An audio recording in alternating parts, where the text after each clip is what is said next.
All right. Thanks everybody for being here today.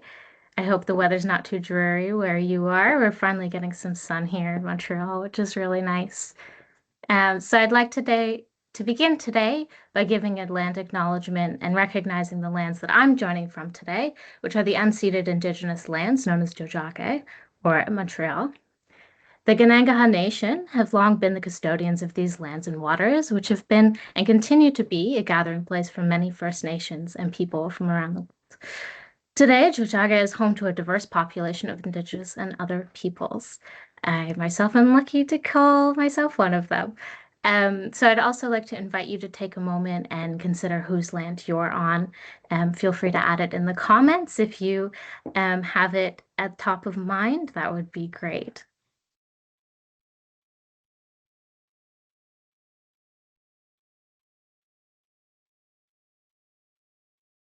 All right, so our objectives today are to provide a brief overview of the findings from the feasibility studies. There's many details in the studies, so we really encourage you to review them if you've not had the chance.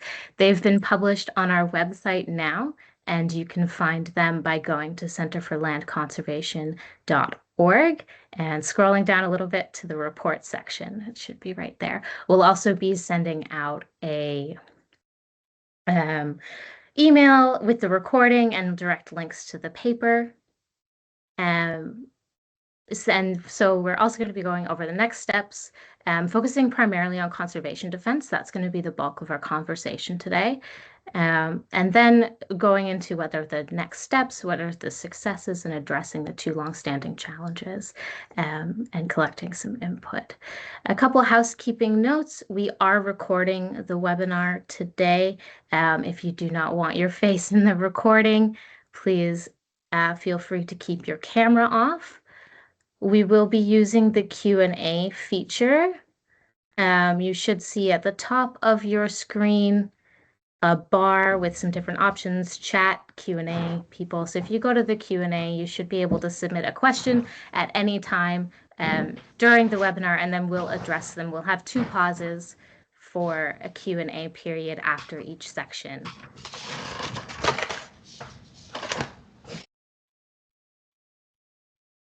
So a bit about the Center for Land Conservation, for those of you not familiar. We work to support private land conservation through research and policy, leading with strong leading edge practices. We're an independent voice working to enhance public trust and confidence in private land conservation. We are also the custodians of the Canadian Land Trust Standards and Practices, and are very excited to announce that we are implementing the Conservation Excellence Certification Program. And we'll have some exciting announcements coming up about that program soon. So stay tuned and sign up to our email list if you haven't already. You'll find that on our website again as well, just at the very bottom of the page. So, and now we'll get into the actually interesting, exciting part of today. Bob McLean and Sarah Winterton have been working diligently alongside many of you who've provided input on these papers for the last little while, and we're really excited to share what they found with you. So with that, I'm going to hand it over to Sarah Winterton, who's going to introduce the studies and give an overview on the stewardship endowment piece. Over to you, Sarah. Thanks, Robin. And hi, everybody. It's great to be here today, and I'm really looking forward to sharing this information with you, like a high-level overview of what we've been working on in relation to a national match funding initiative for endowments. Before I get into that, I want to acknowledge and express our thanks to Environment and Climate Change Canada for their support for this work.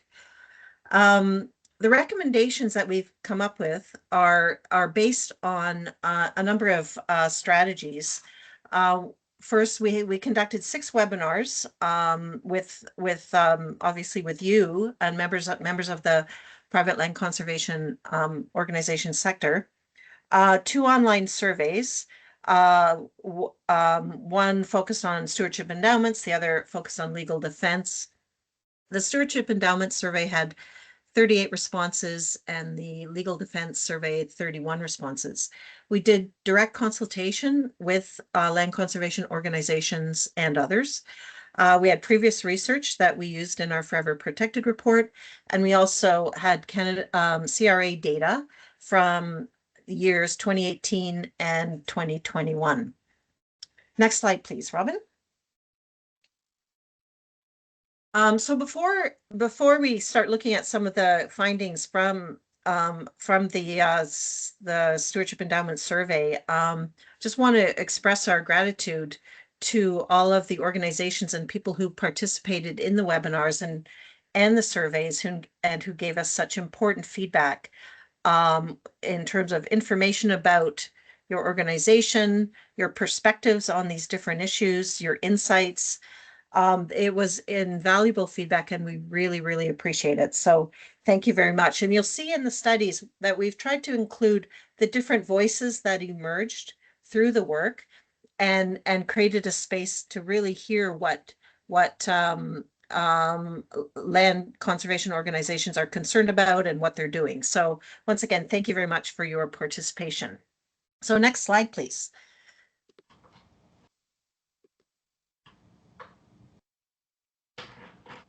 So about endowments, in the study, we really focus on special funds, and this is regardless of how they're characterized. They could be that organizations are reporting on. So that could be endowment funds, it could be restricted and or reserve funds. So we found that most organizations surveyed, they hold more than one type of fund. So 97% holding endowment funds, 69% restricted or reserve funds, and 14% other funds. So not surprisingly, the endowment funds are established for stewardship of conservation lands and agreements, but also created for other purposes.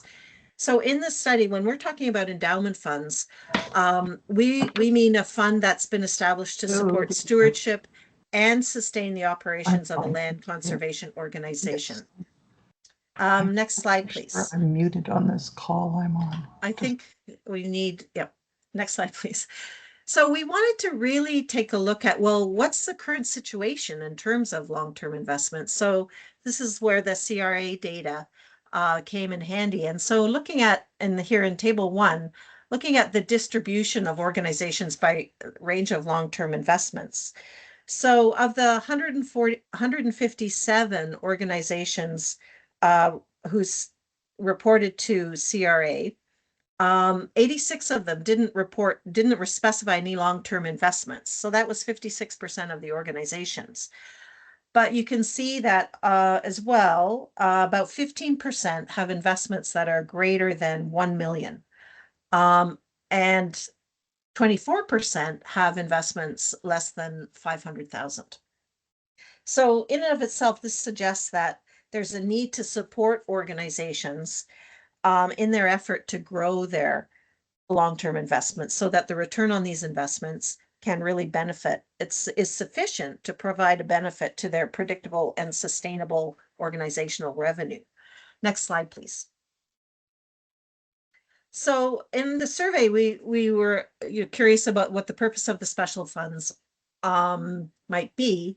And unsurprisingly, a significant percentage of organizations reported that the purpose is for stewardship and management of owned properties and conservation agreements, followed by legal defense. So these two being the top priorities weren't a surprise to us, and I suspect it isn't really a surprise to you. But you can also see the other purposes are outlined here in terms of property taxes, property acquisition, emergency funds, that kind of thing. Next slide, please. So when we looked at how the funds are being managed and how they grow, over half of them are organizations have a special committee of the board of directors.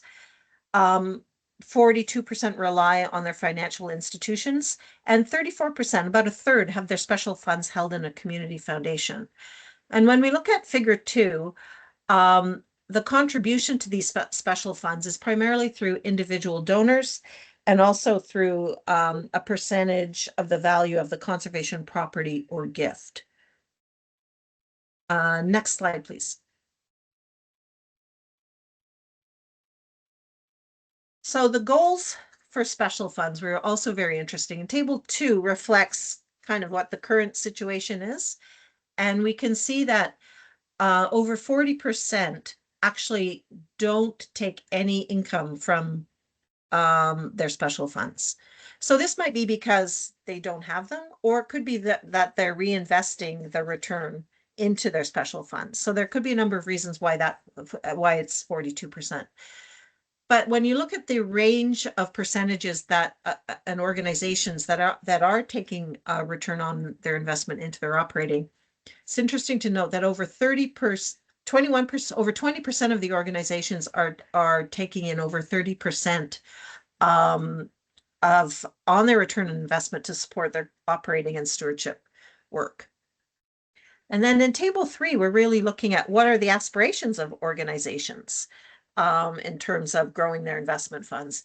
And interesting, you can see if the 0 goes from 42% down to 13, and you can see considerable growth in the organizations that aspire to have over 30% of their budget sustained by their return on investment, growing from from 21% to 47%. And a similar growth in the 10 to 30% range as well. So there's clearly indicates there are aspirations out there on the part of organizations to grow these special funds.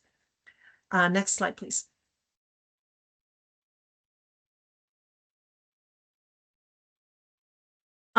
So with respect to the potential for a national endowment initiative, 87% of the organizations confirmed that a federally funded program would assist them in leveraging additional donations to match a federal contribution. And for those that like maybe wouldn't be able to leverage additional donations, 71% of them would turn to their annual operating budget to match a contribution. The flip side to this, however, is that and which is very important to consider and acknowledge, is that 13% of the survey respondents reported that a federal matching program wouldn't help them leverage additional donations, and 29% wouldn't be able to match a federal contribution for their annual operating budget. Next slide, please.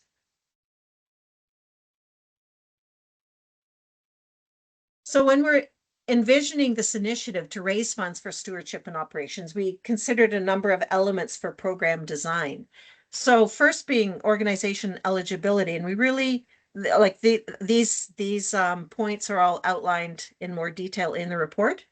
But we looked at the criteria that's being used in the Land Trust Conservation Fund and also the Canada Cultural Investment Fund, the endowment incentives component. We also looked at the importance of prioritized access to funds, equitable access to funds, and this really relates to some of the data that came forward with respect to organizations that wouldn't be able to participate, that would be a struggle for them, and also to address some of the imbalance across the sector in terms of organizations that have been able to build larger long-term investment funds versus those that haven't been able to really prioritize that work at all. We looked at application windows, what might work best in such a program, how the program funds would be invested, governance, administration, program advice, projecting the investment needed. And here we took again like a broad brush looking at the information that the CRA data provided. So for the purpose of developing an estimate of the financial requirements of this program, we looked at the total expenditures reported to CRA, which doesn't include gifts to qualified donees, and also the data on long-term investments that were already mentioned. Sector-wide information on stewardship expenditures alone and long-term investments just for the purposes of establishing stewardship endowments isn't readily available. So we took this was our approach in terms of how we've come up with some initial numbers. And then we also looked at provided an overview of community foundations, the way that they could play a role in this program, some of the opportunities they provide, some of the things to consider in terms of developing a partnership with the community foundations for managing organizational investment funds. Next slide, please. So our recommendations are to establish, we think there's a lot of support to establish a National Conservation Endowment Match Funding Initiative. We outline a number of financial scenarios, and we came up with, as a starting point, a fund of 15 million per year for at least 10 years, based on a 5% return on investment, that with the match funding totaling together would provide get organizations to 20% of their operating budget being provided through a return on investment. We know that many organizations from a previous slide said that they're actually aiming for over 30%. So, one way to maybe up this number would be to extend the program for an additional 5 years beyond the 10 that we're suggesting here. The recommendations also include enabling equitable access to funds. Suggestion was made to consider waiving a match requirement for the initial contribution. Investment must meet high standards for financial investments. Consider the use of a community foundation, and also implementing a robust marketing and communication strategies so that there's more effort increased effort, expanded effort, being created to find more donors to support this really important work. And then the final one was to consider linking eligibility to high performance measures. And Robin already mentioned that we're just in the initial phase with the first group of organizations that are participating in the Conservation Excellence Certification Program with Center for Land Conservation. Next slide, please. So our next steps, so we've shared the studies and recommendations with government and 4 alliances. We're sharing them with you today. We'll continue to share the report with private land conservation, with the private land conservation community and beyond. And it's an active space. The ACLT is already promoting a 150 million endowment initiative, and that went into the federal government through their Green Budget Coalition. So that's exciting as well. I'm going to leave it there. I think we have a few minutes for questions, comments. So happy to dive into that. Thank you. Thanks so much, Sarah. So for those not following the chat, if you're having trouble seeing the screen, I did just email around a PDF of the slides so you can follow along.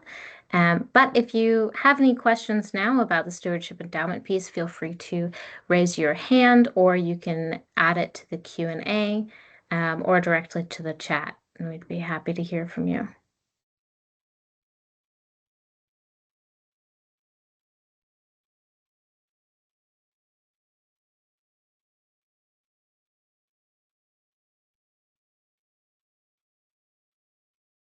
Vicky, please go ahead. Thank you. I'm one of the people that couldn't see the slides, so I don't know why I tried to log back in and it didn't work. And I'm sorry. I was wondering if you could describe more about equitable access.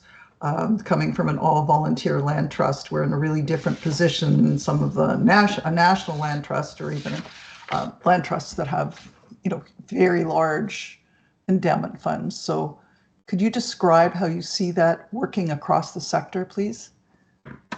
Sure. We're looking at equitable access similar to the way the program in the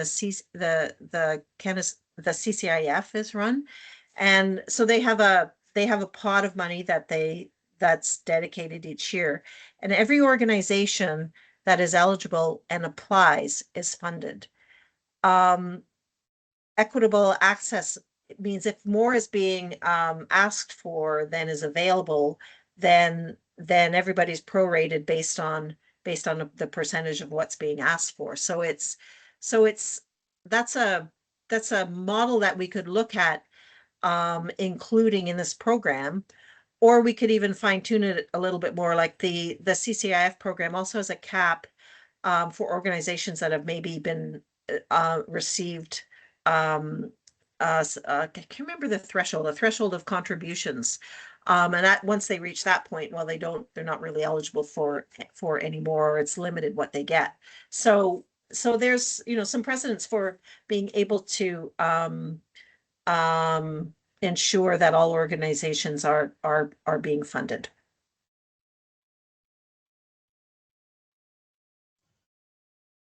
And maybe, Sarah, if I can add to that, Vicki. Sure. Yeah. The other dimension of that is it's kind of a separate recommendation, but it links to this concern that you and we have about equitable access. And maybe in the early years of such a national initiative, that an organization could kickstart its endowment without having to match. If an organization is developing a relationship with a community foundation, community foundations require, not surprisingly, a certain initial investment.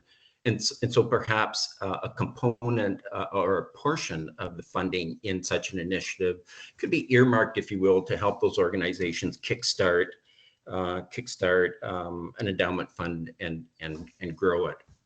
Sarah has already mentioned the other ways to think about bringing along those who may currently have a smaller endowment. Well, I'll use the word cap. We didn't use it in the report, but kind of capping organizations that have already accessed a fair amount of funding for the program. The other consideration would also be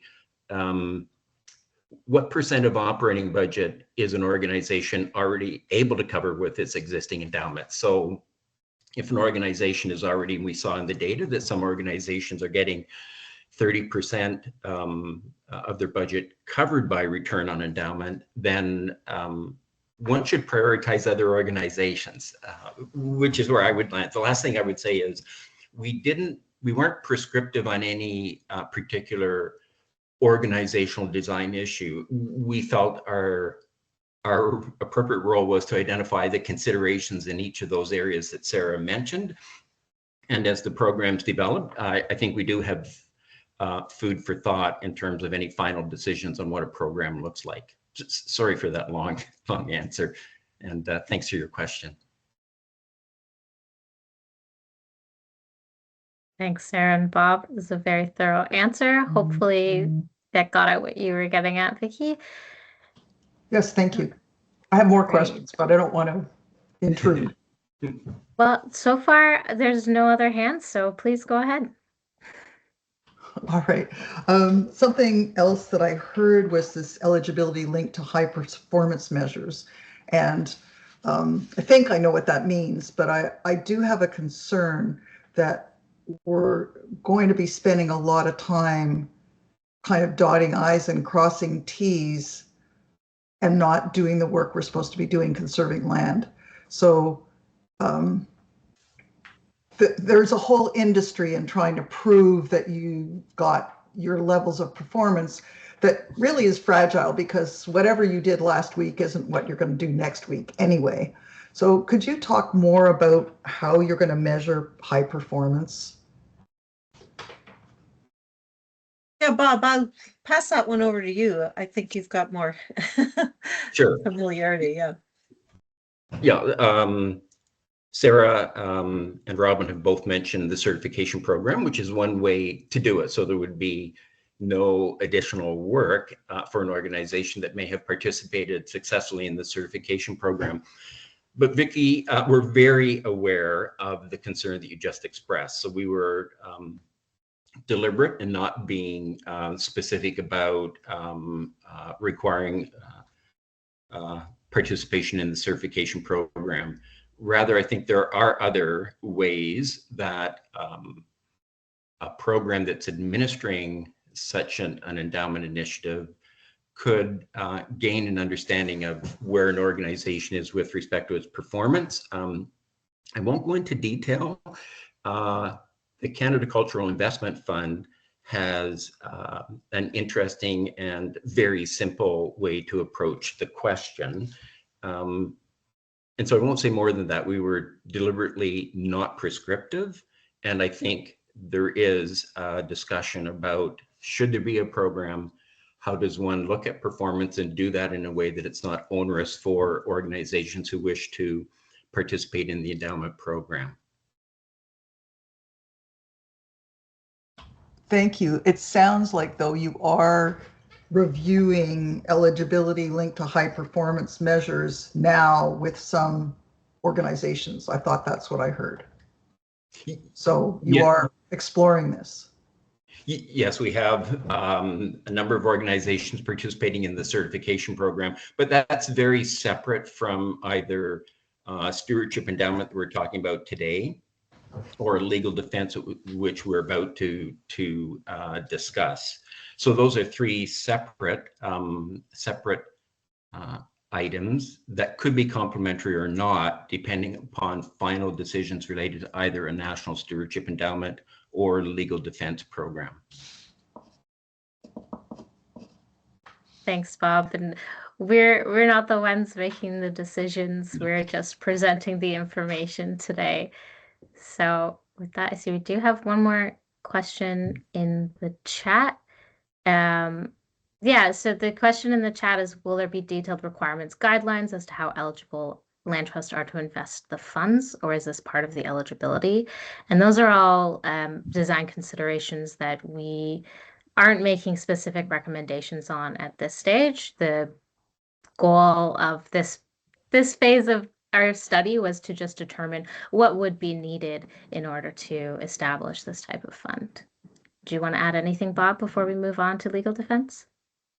No, that's good. Okay, great. Thanks all for your thoughtful questions. If you have any more that come up as you're thinking about things during the rest of the presentation, feel free to add them to the chat, or you can always send me an email later and I'll make sure your question gets to the right spot. So with that, over to you, Bob, to tell us about conservation defense. Great. And I do see a couple of additional questions in the chat. Maybe there's a way we can hopefully capture those. And if we can't respond during the webinar, Robin, maybe we can get back to people kind of individually. Definitely. And we may have time to come back to them at the end too. So. Okay, great. And thanks, Robin. This, as mentioned already, this kind of the second half of this webinar is about conservation defense. As Sarah mentioned already, 31 organizations completed the survey that we had on this topic. And so I'd again like to thank those organizations for having provided that information. The first area that we looked at related to organizational perception. Next slide, on the likelihood of risk occurrence. If one looks in columns 4 and 5, where there's a higher likelihood identified by organizations, the greatest risk is concern around third-party trespass, dispute, damage, and so on. The next one is issues and concerns around change in ownership of land, and the third one is challenges to conservation easements. When I look at the first three columns, kind of adding the information in column 3, a fourth concern emerges around external development pressure. So it's kind of like 3 or 4 top priorities for this sector. 2 of them clearly relate to conservation lands that are owned by the land trust organization, and the other 2 relate to conservation easements that an organization holds. So kind of equal concern on both fronts. The experience of terra firma in the United States, which is the land trust insurance program there, they thought they would have more concern around and issues around lands, conservation lands that are owned. And it turned out that they have had more issues in the United States with respect to conservation easements. Next slide, please. So turning to, okay, we just saw what organizations think might happen in future, looking at what they've experienced already, and perhaps it's not surprising what we just saw. Organizations identified third-party trespass as the most frequent issue arising. Easement challenges and external development pressures were cited, so that kind of is analogous to what we just saw.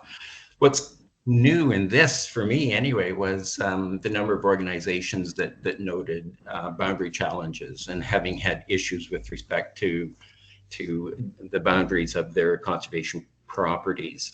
That was much lower risk for future legal issues. Turning to the next slide. Okay, so for those organizations that did experience legal issues, how did they actually financially support them? And most organizations are taking the funds right out of their annual operating budget. You can see on the left-hand side of the slide some other ways that organizations are paying for the legal defense costs. Endowment funds for organizations that have developed them, title insurance, specific fundraising, and so on. In terms of what that funding went to, not surprisingly, legal fees were the most frequently cited use of funds raised for legal defense. The next one, in many ways, was also not a surprise. Sarah and I engaged with organizations. For those that had a legal issue, they almost invariably talked about the time and effort it took the organizations to manage the legal issue and really diverting them from their what they really want to do, which is get on with conserving lands, managing lands, and securing more lands for conservation. So they actually had to take their operating budget and invest in additional staff or contractor support to actually manage the work. And the third one, very quickly, just there's a need for expert advice. So for example, how much is it going to cost to restore a wetland? I'm just kind of creating an example there, but expert advice that you can then take to a court if necessary with respect to damages. Next slide. This is we found there is widespread support for an insurance approach to what is a growing concern for organizations. Our work on this topic we've been at this for about 3 years. It's definitely a growing concern, as we say here. I think the other dimensions as to why organizations feel an insurance approach is useful. Organizations did say, I'm growing an endowment or special fund to deal with the legal issue. But it's a real disconnect to park tens, perhaps hundreds of thousands of dollars into a fund that an organization might not use for 10 or 20 years. The other aspect to this is even defense fund of maybe $100,000 or $50,000 isn't really going to be enough to see an organization's way through to the end of a legal dispute, especially if it goes to court. So insurance seemed to be kind of a logical way to think about how to manage the issue. So in the study, we do set out considerations related to self-insurance, which is the current approach. Some organizations said, they could work with other organizations, kind of cost share the legal defense, and then we also discussed briefly commercial insurance. There are pros and cons with respect to self-insurance and ad hoc cost sharing, and commercial insurance is essentially not available as an area of risk with about 150 organizations in the country. It's just not large enough for I'll call them mainstream insurance companies to develop an insurance program. So we examine. Thanks, Bob.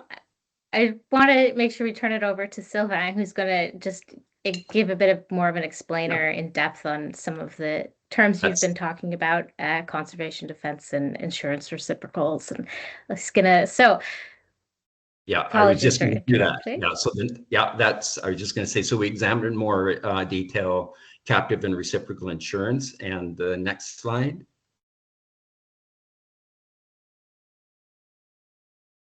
Turn it over to Sylvain Dion. Sylvain has been working with us on the current report, and he's the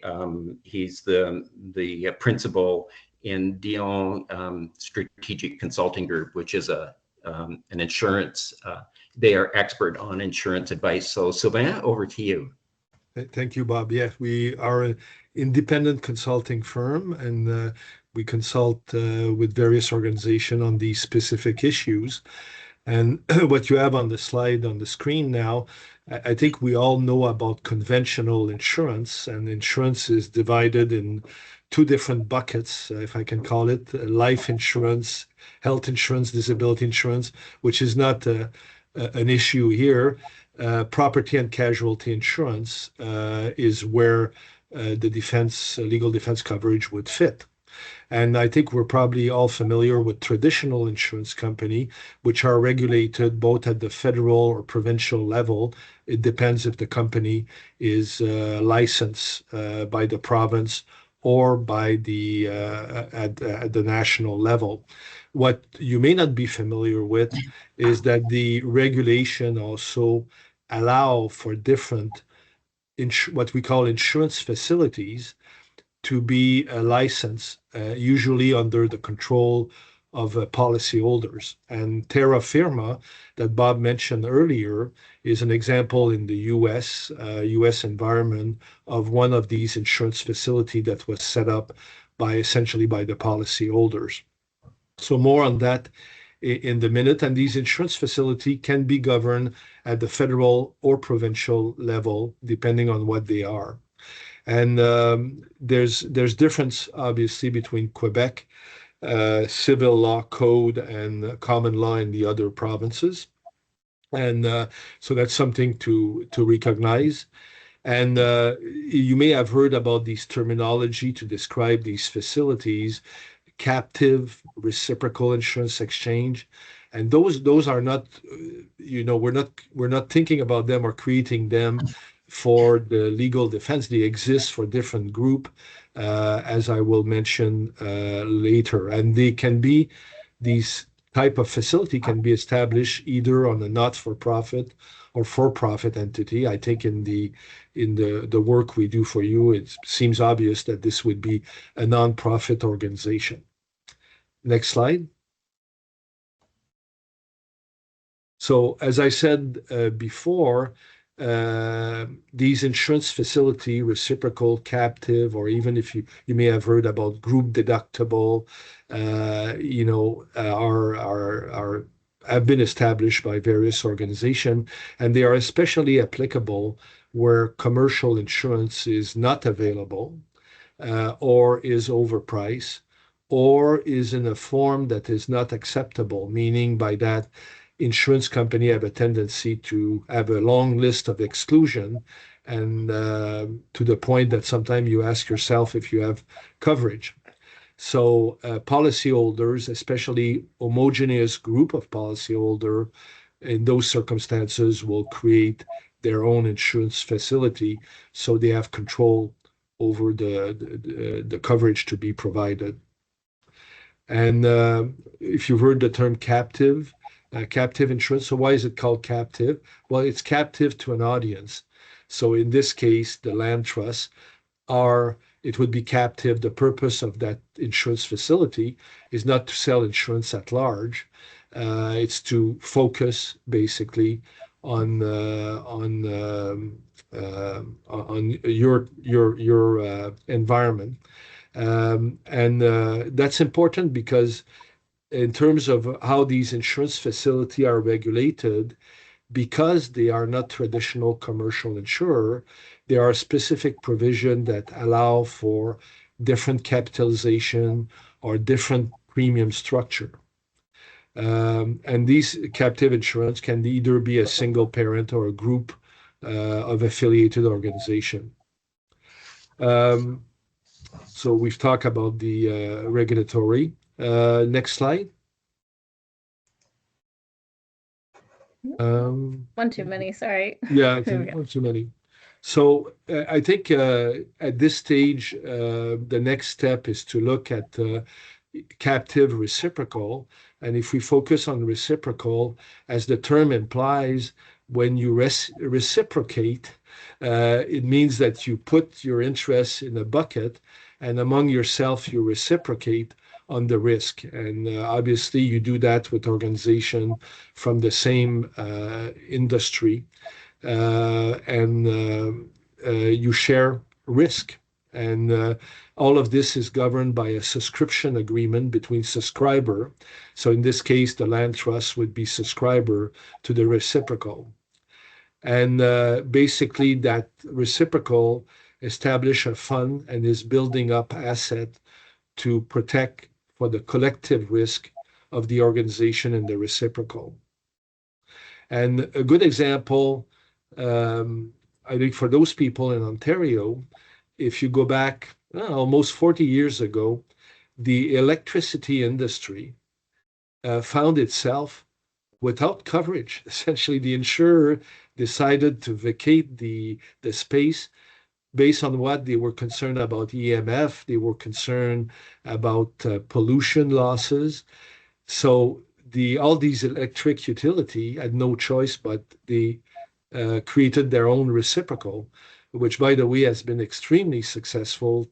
38 years, 37 years after, has built a great pool of asset, and they are quite independent from the insurance market and the volatility that may exist in the insurance market. So in a reciprocal, each member is both an insured, but at the same time is kind of an insurer. And usually the governance involve a board of subscriber that will oversee the reciprocal. Um, one of the last bullet there, I do refer. Oh no, don't change yet. Sorry. I refer to the electric utilities, but also school board, university, and many other insurance group have used it. Terra Firma is a reciprocal. Next slide. So the benefit of creating an insurance reciprocal / captive are those listed there. And this has been the experience on the ground, by the way. This is not theory, that's in practice. Gain in pricing stability, flexibility to customize the insurance program. Some of these exposure may be thought as uninsurable in the traditional market. You can address unique risk exposure, and certainly your group would be very unique. If there is a profit generated by the reciprocal, it stays with you, and as well as investment income. You don't have to worry individually about keeping reserves on your book and living with the cash flow volatility if you have to face lawsuits. And you can take advantage of the sum of what you are, as opposed to being alone to fend off lawsuits, maybe sometimes not using focused legal expertise. And if you have a facility, you can access the reinsurance market to protect against catastrophic losses. Next slide. So you have listed there on the presentation the key elements to establish that insurance reciprocal or captive: governance, coverage, what is the coverage, how do you underwrite the risk, who's eligible, how will the claims be managed, how much capital do we need initially, how much are the premiums ongoing, how much risk do we retain, do we buy reinsurance, and how do you deal with the investment in the reciprocal. And all of this is addressed through an actuarial analysis and a business case that will be put together. Next slide. Bob, back to you. Thanks, Sylvain. And very quickly, with an eye on the clocks, our recommendations, perhaps not surprisingly to everyone, is actually to move forward and complete the actuarial analysis and business case, and actually get to the stage where the sector can decide if it's a go or not with respect to actually proceeding to regulatory approval of such an insurance facility based on the actuarial analysis and business case. Such a program similar to terra firma ensure that there's access to risk management information and training so that organizations can exercise due diligence up front, but be prepared to deal with a legal issue afterwards. We recommend establishing a guidance or an advisory group for these next steps. And if an insurance facility was to be established, we definitely feel the initial capitalization should be sufficient to incentivize membership. So not just cover maybe an early claim or two against the facility, not just cover a staff person or two to manage it, but also have an endowment large enough return on investment can actually lower the premiums and ensure accessibility to all land trusts. Next slide.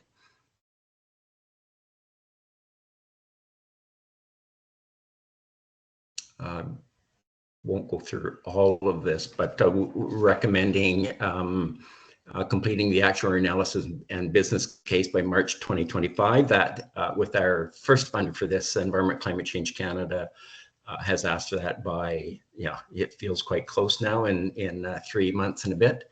Establish that guidance team that I mentioned. To do the actuarial analysis, Sylvain and his team will need to have some one-on-one discussions with organizations to get information on the frequency and severity of legal issues to actually do the actuarial analysis. Once the analysis and business case are complete beginning kind of in April, or if it's a little bit later, initiate that consultation with the sector to gauge interest in moving forward with the regulatory step. And if the answer to that is yes, then moving forward with that regulatory process. Next slide. So we've been at this, as I mentioned already, for 3 years. So we were quite close to having the funding needed to complete the work up to March 2025, and in the work in terms of engaging with the sector beyond March 2025. Concluding an agreement with Sylvain for this work. We have shared drafts of the report that we're talking about today with the alliances, and we'll continue to share information with the alliances to hopefully get information to all land trusts, work with conservation organizations to establish that guidance or advisory team. And if there is a decision that it's a go, then there's additional work with respect to fundraising to pay for the provincial regulatory process. Not there yet. That would be the next step with respect to fundraising. Next slide.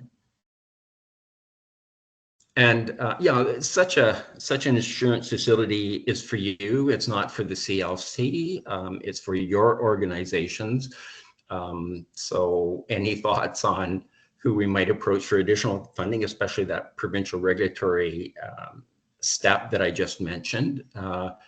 It would be great if any organization is interested in participating on the guidance or advisory team. We do need a representative team, both geographically and from volunteer organizations through to national ones. And I think most critically, organizations who may have had a recent or somewhat older legal issue, it'd be great if you could be willing to share on a confidential basis that information with Sylvain. So I think that brings us to questions. Yeah. Thanks so much. So we've got a few questions in the chat already. So one from Al Pete. Can a reciprocal arrangement replace current commercial CGL and director/omission insurance for a land trust subscriber? Yep. The answer is yes. In fact, it's done. The electric utilities I was referring to, they do cover property liability, including environmental liability, director and officer liability. Thanks. Next question. A good consideration from Vicky. Have you asked the title insurance companies for funding on this? That's something Quick- we'll take. Yeah, quick Go ahead. answer is no. Yeah, but that is definitely something that has crossed our minds, Vicky. Thanks. And John Kinter. Yeah, thanks. Obviously, the devil's in the details with all of this, which is great. I'm wondering what, from your research into terra firma, like, do you have any thoughts or information you could share about how they have navigated that issue of, well, what's worth in fighting for and what isn't? I know when we faced our legal issue, we had a rousing internal debate about whether we should even bother fighting it or if we should just roll over. And I imagine that's an even harder discussion when it's an insurance company that's representing all land trusts across Ontario, for example. I'm just wondering if there's examples from terra firma that we can learn from, or if that's something we kind of have to negotiate and navigate ourselves. The quick answer is there will be. Off the top of my head, I can't recall specifics. I think where they have identified, I'm going to call it hills to die on, for lack of a better term, John, is defending conservation easement. So a dangerous precedent on a conservation easement potentially has a ripple effect. And I think that also explains why they've had they've covered the costs of defense of more easements than they have damage to conservation lands. But we would need, we could get more information from them, John, for sure. Great, thanks.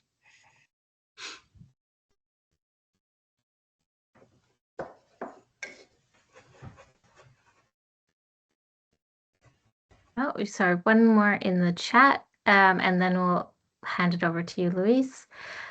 Do we have the land trust numbers, capacity, etc. of a terra firma in Canada? So do we have enough numbers in land trusts in order to support a similar program? The US, for context, obviously has a lot more land trusts than we do here. The quick answer is that's exactly why a actuarial analysis and business case is needed.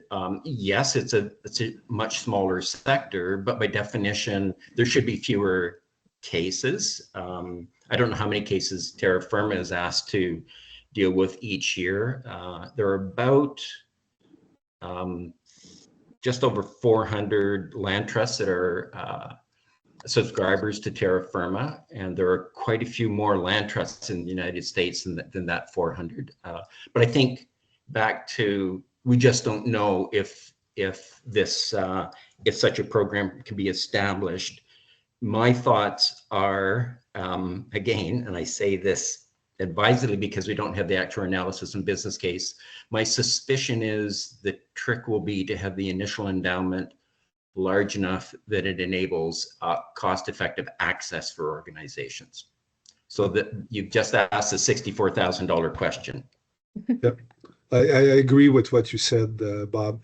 Clearly, will be a smaller pool and exposure than in the US, but my overall high-level assessment is that this is very feasible, but it may have to be done a little bit differently than terra firma. Yes, John, a $64 million question. Okay.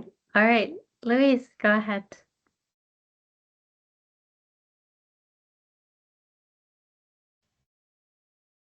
We'll just have to come off mute. Yep.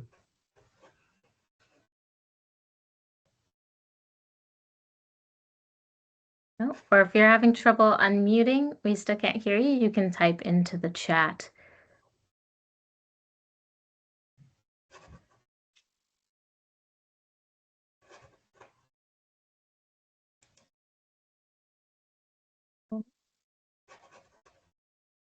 Okay, well, they try and figure that out. Any other questions?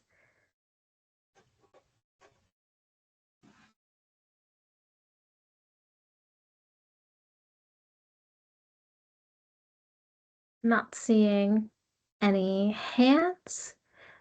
So thank you so much, everybody, for joining us today.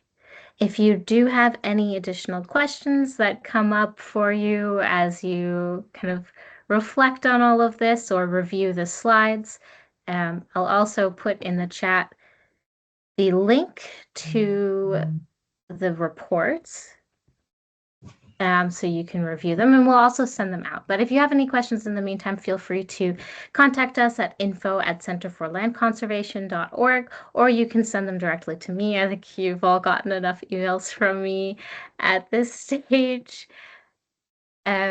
So thank you. I'd like to gratefully acknowledge the support of Environment and Climate Change Canada for making it possible to do these feasibility studies. If you're not signed up to our mailing list, please go to our website and add your name so you can hear from us about next steps. And that's all. Thanks so much, everybody. I hope you have a great rest of your day. If you have any Francophone colleagues who might be interested in this presentation, we're running it again en français at 2 p.m. Eastern. So let me know if I can forward the invite to anybody. Thank you so much.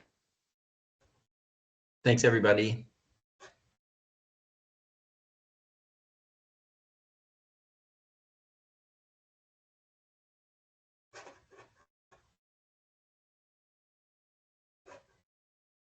All right, I'm going to end the call. Mhm.